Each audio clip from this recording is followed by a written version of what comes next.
Hello everyone. आज की इस क्लास में समाजशास्त्र से संबंधित प्रश्नों को कराया जाएगा। ये क्लास सभी परीक्षाओं के लिए उपयोगी है। आप सभी इस वीडियो को ज़्यादा से ज़्यादा लोगों के साथ शेयर जरूर कर दीजिए। समाजशास्त्र से संबंधित सभी परीक्षाओं के लिए यहाँ पर प्रैक्टिस सेट एंड सोशियोलॉजी के नोट्स पीडीएफ फॉर्मेट में प्रोवाइड कराए जा रहे हैं।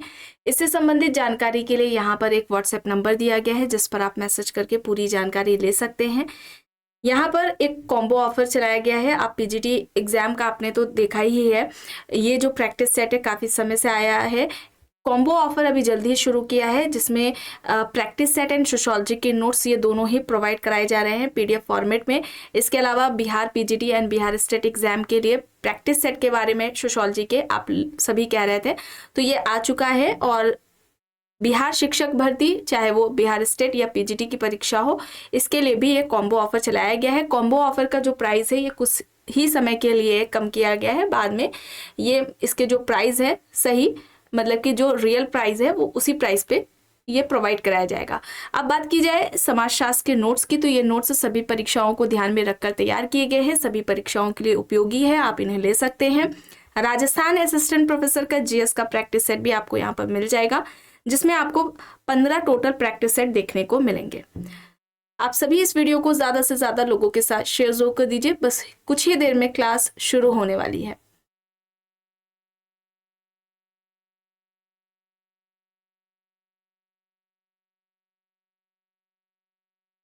चलिए, यहाँ तक हो गया था। देखिए, प्रश्न है, निम्न समाजशास्त्रियों में से किसने हिंदू विवाह के आधारभूत उद्देश्यों में धर्म, प्रजा और रति की विवेचना की है? IP Desai, GS Ghurye, PN Prabhu, KM Kapadia. यहाँ पर ऑप्शंस दिए गए हैं। सही क्या होगा? हिंदू विवाह के 3 उद्देश्य धर्म, प्रजा, रति किसके द्वारा बताए गए हैं? केएम कपाड़िया के द्वारा बताए गए हैं।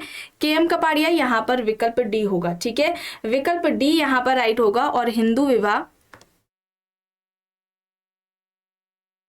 धार्मिक संस्कार है, ये किसका कहना है? हिंदू विवाह को धार्मिक संस्कार किसने कहा है? केएम कपाड़िया ने कहा है। इनकी पुस्तक है marriage and family in India. Marriage and family in India. ठीक है, ये इंपॉर्टेंट बुक है। 1955 में ये बुक आती है। ये बुक पूछी जाती है। हिंदू विवाह को धार्मिक संस्कार किसने कहा, ये भी पूछा जाता है। हिंदू विवाह के ये 3 उद्देश्य किसने बताए हैं? और ये जो धर्म, प्रजा, रति है, इसे सही क्रम में याद रख करिएगा। ऐसे ही इसे क्रम में लगाने को भी पूछा जाता है। आगे देखते हैं। अंतर्विवाह जाति व्यवस्था का सार तत्व है और किसी भी सदस्य द्वारा इसका उल्लंघन करना एक गंभीर अपराध कहलाता है। यह संबंधित है। ऑप्शंस है Henry Maine, Westermarck, Max Weber, OC Cox. अंतर्विवाह जाति व्यवस्था का सार तत्व है और किसी भी सदस्य द्वारा इसका उल्लंघन करना एक गंभीर अपराध कहलाता है। ये किसके द्वारा कहा गया है? यहाँ पर सही होगा वेस्टरमार्क। ठीक है, वेस्टरमार्क होगा। ऑप्शन बी यहाँ पर राइट आंसर हो जाएगा। और वेस्टरमार्क ने परिवार की उत्पत्ति से संबंधित एक विवाहीय सिद्धांत दिया है। परिवार की उत्पत्ति का एक विवाहीय सिद्धांत किसके द्वारा दिया गया है? वेस्टरमार्क के द्वारा दिया गया है। इंपॉर्टेंट है, इसे याद रखिएगा।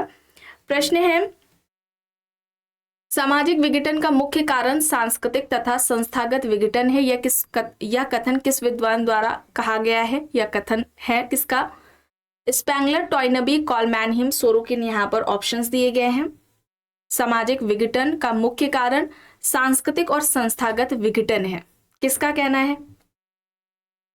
सोरोकिन का कहना है। ठीक है, सोरोकिन का कहना है। ऑप्शन डी यहाँ पर राइट आंसर हो जाएगा। स्पेंगलर, टॉयनबी और सोरोकिन ने सामाजिक परिवर्तन का चक्रीय सिद्धांत दिया है। ठीक है, स्पेंगलर ने विश्व की 8 सभ्यताओं का अध्ययन किया, टॉयनबी ने विश्व की 22 सभ्यताओं का अध्ययन किया है। सोरोकिन के सामाजिक परिवर्तन को सीमाओं का सिद्धांत, पेंडुलम के सिद्धांत, उतार चढ़ाव के सिद्धांत के नाम से जाना जाता है। टॉयनबी ने चुनौती प्रत्युत्तर का सिद्धांत दिया था। 2 क्षेत्रों में चुनौतियां मिलती हैं परिवर्तन के लिए। एक तो भौगोलिक क्षेत्र है और दूसरा सामाजिक क्षेत्र है। चलिए, अब यहाँ पर देखिए, अनुकूलन और विचलन को एक ही पैमाने के 2 छोर के रूप में किसने माना? Durkheim, Merton, Parsons, Wallerstein. यहाँ पर ऑप्शंस है। अनुकूलन और विचलन एक ही पैमाने के 2 छोर है, ये किसका कहना है? एंड यहाँ पर सोरोकिन की कुछ इंपॉर्टेंट बुक्स है, उनके बारे में भी बात कर लेते हैं। जैसे कि एक बुक है क्राइम एंड पनिशमेंट के करके। ठीक है, क्राइम एंड पनिशमेंट है।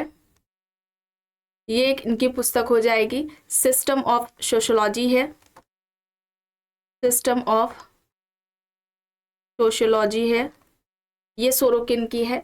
सोशल मोबिलिटी आप सभी जानते हैं, सोशल मोबिलिटी हो जाएगा। फिर इसके अलावा ये मोस्ट इंपॉर्टेंट है, सोशल एंड कल्चरल डायनेमिक्स, ये इंपॉर्टेंट है, अक्सर एग्जाम्स में पूछी जाती है। एक पुस्तक है the sociology of revolution, the sociology of revolution, ये किसकी है? सोरोकिन की सारी पुस्तकें बताई गई हैं। अब यहाँ पर अनुकूलन और विचलन एक ही पैमाने के दो छोर है, ये किसके द्वारा कहा गया है? मर्टन के द्वारा ये बात कही गई है। विकल्प बी यहाँ पर सही होगा। प्रश्न है कॉमन सोशोलॉजी पुस्तक के लेखक कौन है? Raymond Aron, Bernard Rosenberg, PN Prabhu, James Frazer, यहाँ पर ऑप्शंस है। कॉमन सोशोलॉजी इसकी पुस्तक है, कॉमन सोशोलॉजी रेमंड एरो की पुस्तक है। ऑप्शन ए यहाँ पर सही हो जाएगा। प्रश्न है ग्रामीण समाज की नगरीय समाज से भिन्न बताने के लिए सोरोकिन ने निम्न में से किन मानदंडों को अपनाया था? व्यवसाय, अंतःक्रिया की व्यवस्था, विषमता, जनसंख्या का आधार, गतिशीलता, यहाँ पर ऑप्शंस हैं। ग्रामीण समाज की नगरीय समाज से भिन्न बताने के लिए सोरोकिन ने इनमें से किन मानदंडों को अपनाया था? व्यवसाय, अंतःक्रिया की व्यवस्था, विषमता, जनसंख्या का आधार, गतिशीलता, यहाँ पर ऑप्शंस है। सही यहाँ पर हो जाएगा विषमता, जनसंख्या का आधार और गतिशीलता। ऑप्शन सी यहाँ पर राइट होगा। ठीक है, विकल्प सी यहाँ पर सही हो जाएगा। ठीक है, ऑप्शन सी यहाँ पर सही है। प्रश्न है निम्न में से किसका कहना है कि भारत में औद्योगिकीकरण और नगरीकरण साथ साथ चल रहे हैं? किंग्सले डेविस, डेनियल बेल, केसी जकारिया या फिर इनमें से कोई भी नहीं? भारत में औद्योगिकीकरण और नगरीकरण साथ साथ चल रहे हैं, ये किसका कहना है? किंग्सले डेविस का। और किंग्सले डेविस ने अपने सभी अध्ययनों में संरचनात्मक प्रकार्यात्मक परिप्रेक्ष्य का प्रयोग किया है। संरचनात्मक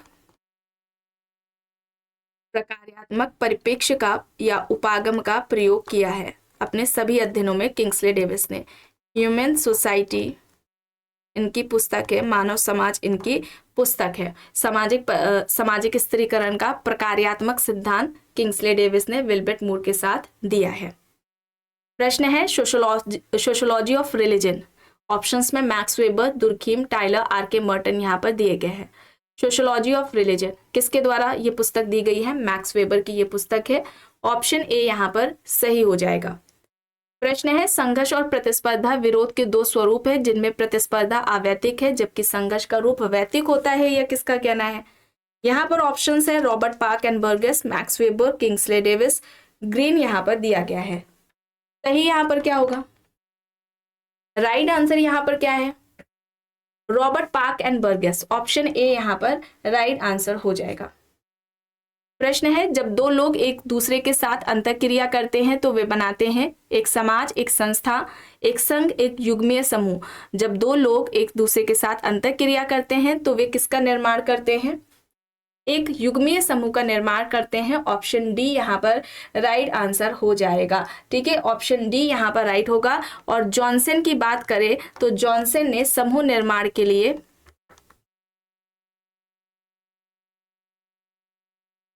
आपसी सहयोग को महत्वपूर्ण माना। ठीक है, आपसी सहयोग को महत्वपूर्ण माना है समूह निर्माण के लिए। किसने? जॉनसन ने। ये इंपॉर्टेंट है, इसे याद रखिएगा। प्रश्न है सामाजिक अंतःक्रिया द्विपक्षीय है, व्यक्तियों का व्यक्तियों पर प्रभाव तथा समूहों का समूहों पर प्रभाव। ये तर्क किसका है? ऑप्शंस में है Green, Park and Burgess, Lundberg, MacIver and Page. सामाजिक अंतःक्रिया द्विपक्षीय होती है, व्यक्तियों का व्यक्तियों पर प्रभाव तथा समूहों का समूहों पर प्रभाव। यहाँ पर पार्क एंड बर्गेस होगा। ऑप्शन बी यहाँ पर राइट होगा। ठीक है, अगर हम सामाजिक अंतरक्रिया के आधारभूत तत्वों की बात करें, ठीक है, जिसके बिना हम सामाजिक अंतरक्रिया की कल्पना नहीं कर सकते, सामाजिक अंतरक्रिया संभव नहीं हो सकती। सामाजिक अंतरक्रिया के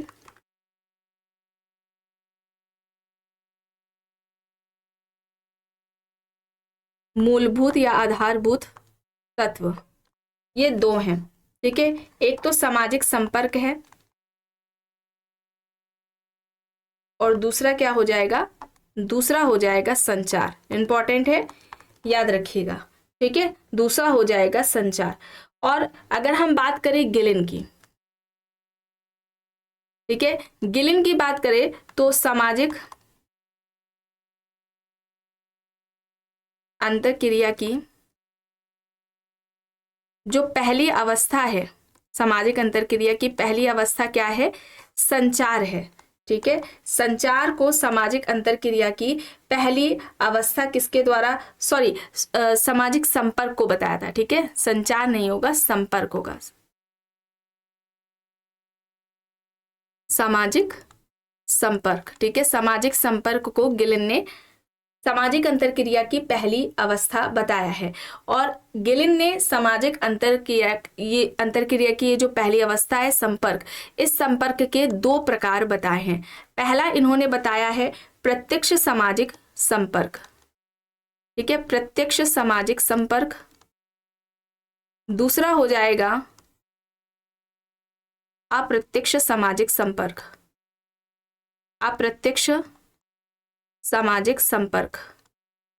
और इन दो संपर्क के जो ये प्रकार है, इसके अलावा दो अन्य भी हो सकते हैं। एक इन्होंने सकारात्मक बताया है, सकारात्मक संपर्क, और दूसरा नकारात्मक संपर्क। तो इस तरीके से अगर पूछा जाता है तो याद रखिएगा, गिलिन ने बताया है। अंतरक्रिया की पहली अवस्था सामाजिक संपर्क किसने बताई है, गिलिन ने बताई है। अंतरक्रिया के दो मूलभूत तत्व सामाजिक संपर्क और संचार होते हैं। ठीक है, यहाँ पर विकल्प बी है। प्रश्न है, यह किसका विश्वास है कि नाभिकीय परिवार की वैचारिकी ने विशेष रूप से गैर पाश्चात्य समाजों में इसके विकास को प्रोत्साहित किया है। गुडे, पार्सन्स, विल्सन, मार्क्स यहाँ पर ऑप्शंस दिए गए हैं।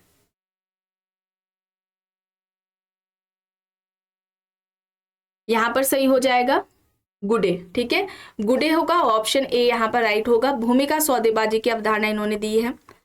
ठीक है, भूमिका सौदेबाजी की अवधारणा किसके द्वारा दी गई है, गुडे के द्वारा दी गई है। पृथक नाभिकीय परिवार, ठीक है, पृथक नाभिकीय परिवार या विलगित नाभिकीय परिवार की जो अवधारणा है, ये किसके द्वारा दी गई है, पार्सन्स के द्वारा दी गई है। आधुनिक अमेरिकीय समाज या आधुनिक अमेरिकी परिवारों पर जो अमेरिका के हम कहें आधुनिक अमेरिकी परिवारों पर जो अध्ययन है वो पार्सन्स के द्वारा किया गया था। और वहीं पर उन्होंने पृथक नाभिकीय परिवार या हम कहें विलगित नाभिकीय परिवार की अवधारणा दी थी। बहुत से बच्चे पृथक नाभिकीय परिवार की अवधारणा गुडे को बताते हैं। कई बार मेरे पास कमेंट भी आया है बच्चों का, ये अवधारणा पृथक नाभिकीय परिवार की अवधारणा पार्सन्स के द्वारा दी गई है, गुडे की ये अवधारणा नहीं है। प्रश्न है, समाज में भूमिका संघर्ष तब उत्पन्न होते हैं जब, ऑप्शन से व्यक्ति अपनी उपयुक्त भूमिका के प्रति जागरूक नहीं होते, व्यक्ति जानते हुए भी उपयुक्त भूमिका निर्वाह नहीं करते, व्यक्तियों को भूमिका संपादन पर पुरस्कृत नहीं किया जाता, प्रत्येक की भूमिका सुस्पष्ट नहीं होती है। यहाँ पर भूमिका संघर्ष की अवधारणा किसके द्वारा दी गई थी, यहाँ पर ऑप्शन डी यहाँ पर राइट आंसर हो जाएगा, रॉबर्ट किंग मर्टन के द्वारा दी गई थी। ठीक है, विकल्प डी यहाँ पर राइट होगा। प्रश्न है, यदि एक अध्यापक एक स्कूल को छोड़कर दूसरे स्कूल में काम करने जाता है तो इसे कहा जाता है अधोगतिशीलता, क्षैतिज गतिशीलता, सीधी गतिशीलता या फिर इनमें से कोई भी नहीं। सामाजिक गतिशीलता की बात करें, सोशल मोबिलिटी, ठीक है, सामाजिक गतिशीलता, तो सामाजिक गतिशीलता पर जो सबसे पहले अध्ययन किया गया है, ठीक है, इसका जो अध्ययन है सबसे पहले किसने व्यवस्थित तरीके से किया है, सोरोकिन ने किया है।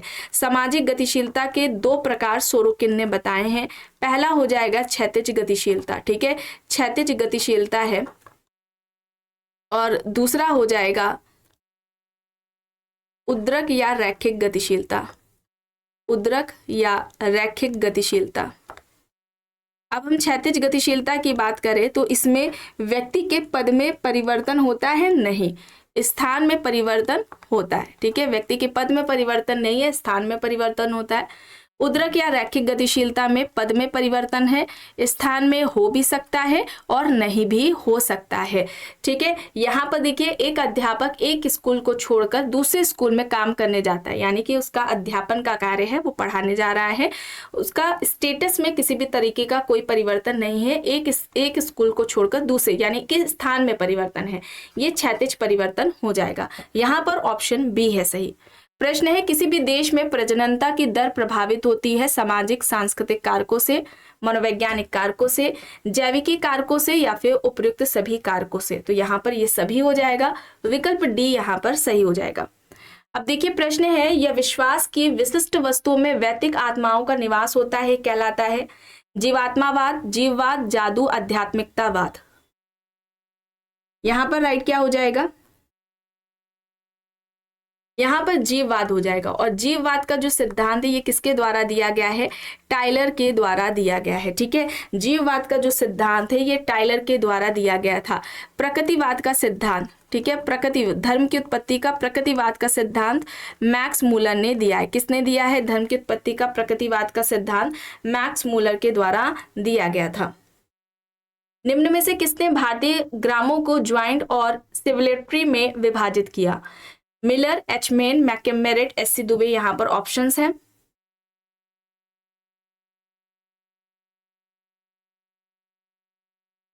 यहाँ पर मिलर की बात करें तो मिलर ने दो तरह के समूह की बात की थी, उद्रक समूह और क्षैतिज समूह।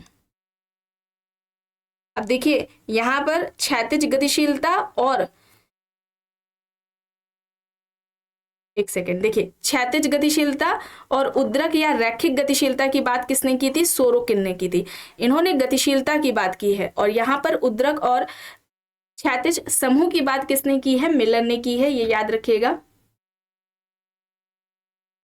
यहाँ पर है हेनरी मैन होगा। ठीक है, हेनरी मैन होगा, बी यहाँ पर राइट आंसर हो जाएगा। और गांव का व्यवस्थित अध्ययन किसके द्वारा शुरू किया गया था, रॉबर्ट रेडफील्ड के द्वारा ही व्यवस्थित अध्ययन शुरू किया गया था गांव का। प्रश्न है मुस्लिम विवाह में विवाह के समय दूल्हे द्वारा दुल्हन को अदा की जाने वाली घोषित राशि को क्या कहा जाता है, क्या कहेंगे उसे, हम मेहर कहेंगे। मेहर, ऑप्शन बी यहाँ पर राइट होगा। प्रश्न है निम्नलिखित में से कौन सी एक संस्था की विशेषता नहीं है, कार्य प्रणाली की एक संगठित व्यवस्था, मानव समूह की क्रमबद्ध व्यवस्था, मानव आवश्यकताओं की संतुष्टि का माध्यम, सामूहिक अभिभूत सन्निहितता। संस्था की विशेषता नहीं है, मानव समूह की क्रमबद्ध व्यवस्था। ठीक है, यहाँ पर विकल्प बी होगा, ऑप्शन बी यहाँ पर राइट हो जाएगा। अर्ध सहभागी समूह प्रत्यय किसने प्रतिपादित किया, मैकेवर, ऑगबर्न, सोरोकिन, जिन्सबर्ग। अर्ध सहभागी समूह या हम कहें अर्ध समूह या आभासी समूह की अवधारणा जिन्सबर्ग एंड बोटोमोर के द्वारा दी गई थी। जिन्सबर्ग एंड बोटोमोर के द्वारा दी गई थी। ऐसे समूह में निश्चित संगठन का अभाव होता है। ऐसे व्यक्तियों के संकलन में निश्चित संगठन संरचना का अभाव होता है। संरचना प्लस जागरूकता का अभाव होता है। ऐसे व्यक्तियों के संकलन को हम क्या कहते हैं, अर्ध समूह या आभासी समूह या क्वाइसी ग्रुप हम कहते हैं। विकल्प डी यहाँ पर सही है। प्रश्न है अर्ध, अब इसका एग्जाम्पल जैसे कि बस स्टैंड पर बस का वेट करते हुए, रेलवे स्टेशन पर ट्रेन का वेट करते हुए लोग, ऐसे व्यक्तियों के संकलन को हम अर्ध समूह कहेंगे।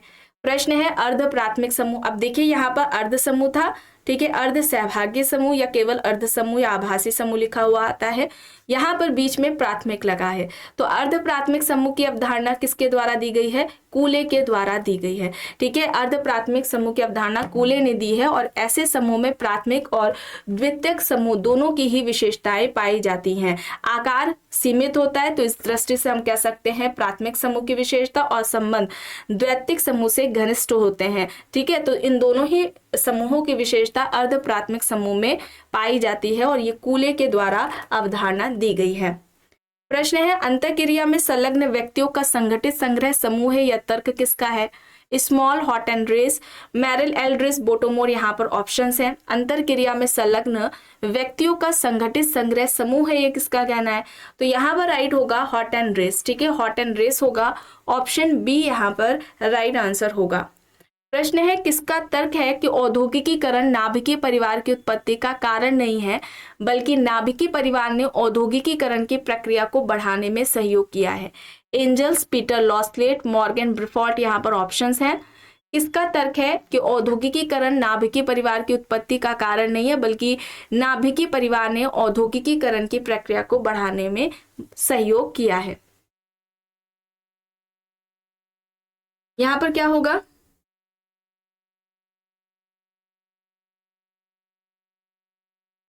यहाँ पर पीटर लॉस्लेट है, ठीक है, पीटर लॉस्लेट है। ऑप्शन बी यहाँ पर राइट आंसर हो जाएगा। इनकी एक पुस्तक है house hold and family in the past, house hold and family in the past, ये पीटर लॉस्लेट की बुक है। प्रश्न है ऐसा परिवार जिसमें पति और पत्नी दोनों साथ साथ ना रहकर अपने जन्म के परिवार में निवास करते हैं, ऐसे परिवार को हम क्या कहेंगे? विकल्प में प्रतिशय परिवार, द्विस्थानीय परिवार, समन्वयवादी परिवार, क्लासिक विस्तृत परिवार है। पति पत्नी साथ नहीं रह रहे हैं, बल्कि ऐसे परिवार जिसमें उनका जन्म हुआ है वहां पर रह रहे हैं, ऐसे परिवार को हम द्विस्थानीय परिवार कहेंगे। विकल्प बी होगा।